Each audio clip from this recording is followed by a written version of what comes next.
The year is 1939, and the world stands on the brink of war. But in a small town in Illinois, a man named Thomas Poulter is sketching something that looks like it came from a science fiction novel. He's designing a land battleship, a mechanical leviathan that will conquer the most hostile continent on Earth, Antarctica. The frozen wasteland at the bottom of the world, where temperatures plunge to -100 degrees, where winds scream at 200 miles per hour, where no tree grows and no human settlement survives. Poulter has been there before. He's felt the ice beneath his feet crack and groan. He's watched men die in the white emptiness, and he's come back with an obsession. He needs a machine that can survive what kills men, a rolling fortress that laughs at blizzards. His design is monstrous, 55 feet long, 37 tons of steel, built like a submarine on wheels, painted bright orange so it can be spotted against the endless white.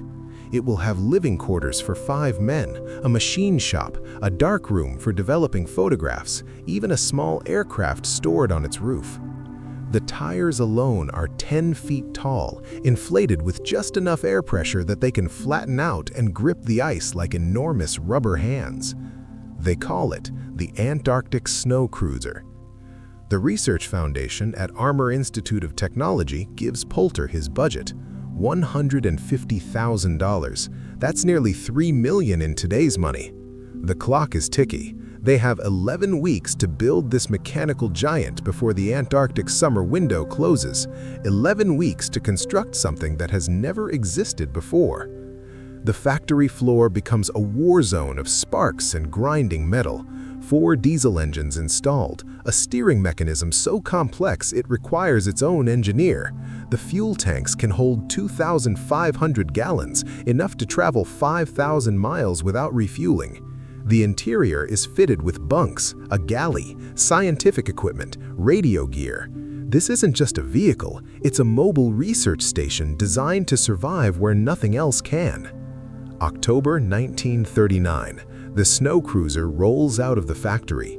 News cameras capture everything. Thousands of people line the streets as this orange behemoth begins its journey from Chicago to Boston, where a ship waits to carry itself. The newspapers call it the Penguin, though it looks nothing like a bird. It looks like what it is, a machine built for war against nature itself. But within hours, problems emerge. The cruiser is too heavy, too wide, it gets stuck on a bridge. The tires, those massive custom-built rubber monsters, begin to overheat on normal roads. They're designed for ice, not pavement. Poulter watches his dream vehicle limp toward Boston, breaking down repeatedly, requiring constant repairs. Some engineers whisper that the transmission is underpowered, that the weight distribution is wrong, that it will never work. Poulter ignores them. They don't understand. Wait until they see it on the ice.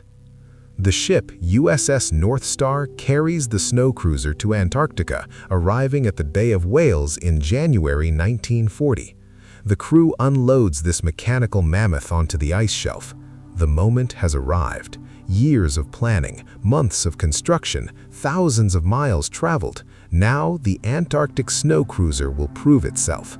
Poulter fires up the engines. The sound echoes across the frozen bay. He engages the transmission and the cruiser lurches forward and immediately gets stuck.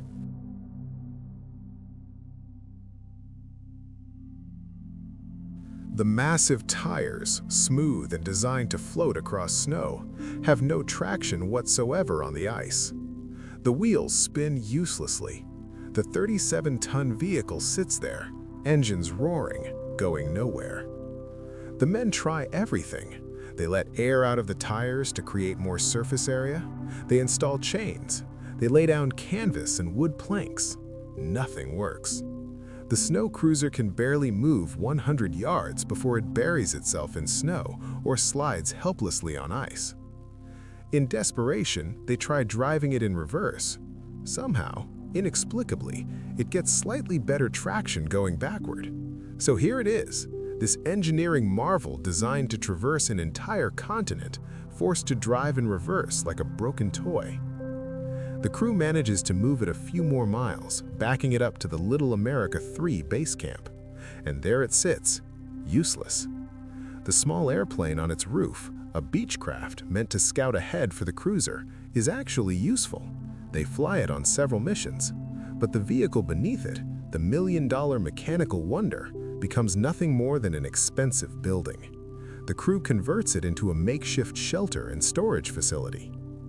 Within weeks, the Antarctic snow begins to drift around it. Within months, it's half buried. The men abandon it when the expedition ends, leaving it entombed in ice. World War II erupts across the globe. Antarctica is forgotten. The snow cruiser sits in the dark, frozen silence. Years pass, decades. In 1958, an expedition returns to Little America.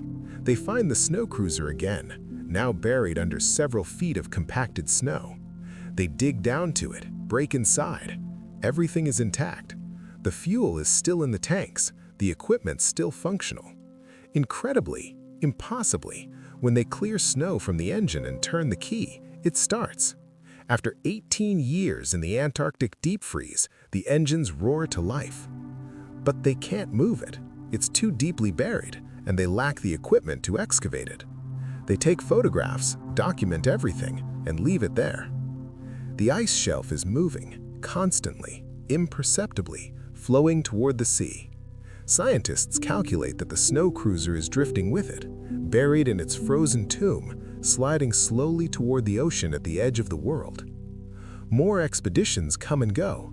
In the 1960s, they search for it again, but can't find it. The snow has covered it completely. The markers are gone. Antarctica has swallowed it whole. Some researchers believe it eventually reached the edge of the ice shelf, broke off on an iceberg, and sank into the Southern Ocean, still sealed inside its ice coffin. Others think it's still there, buried under hundreds of feet of accumulated snow, preserved perfectly in the Antarctic deep freeze, waiting for someone to find it again. Ground-penetrating radar sweeps the area periodically. Climate scientists studying the ice shelves keep an eye out, because somewhere under the white emptiness, there's an orange giant sleeping, a 37-ton monument to human ambition and failure, to dreams built too big and too fast, a machine that traveled thousands of miles only to move a few hundred yards. The Antarctic snow cruiser, built to conquer a continent, defeated by its first mile, and still out there somewhere, frozen, silent, waiting in the dark beneath the ice. If stories like this, forgotten, erased, and buried by time, fascinate you, like this video and subscribe to Legacy Untold channel. It's how these lost histories survive.